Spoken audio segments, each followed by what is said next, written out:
Hey everyone, it's Prithvi Yoga and I'm here. Now this is my review for Sembi, the new film directed by Prabhu Solomon, starring Kove Sarala and also Ashwin in lead roles.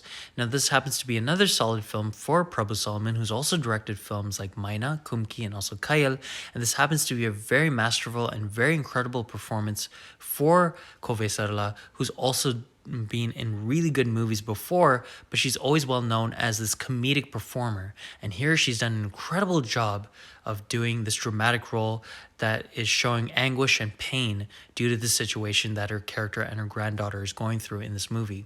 Now, Ashwin's character is pretty much the second half's dramatic character, where he takes kind of the reins of the story, whereas the first half is pretty much Kove Sarala's character.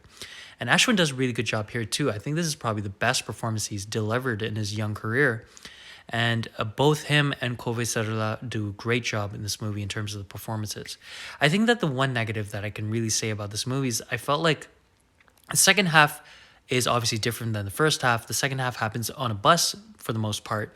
And even though I liked the whole idea of public discourse being talked about throughout that bus ride and seeing the differences of opinions throughout these characters, I felt like some moments were kind of like a little too dramatic or too comedic for its own good. I felt like the comedic portions weren't really like necessary in this type of film. And I felt like when the movie gets its gear going in terms of the story and like how it becomes like a thriller, it becomes very interesting. But I felt like the comedic portions and like Thambi Ramaya's character wasn't really necessarily needed in terms of the comedic parts. I think that when Thambi Ramaya's character becomes dramatic in the film, I think that's where it gets solid and it becomes a lot more better than it could have been had it not had the comedic moments.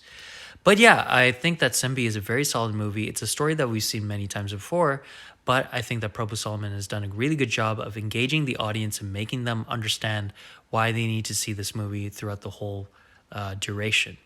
So I give it a 7.5 out of 10. It's playing on Hotstar right now, and let me know in the comments below if you've seen Sembi and your thoughts on the film.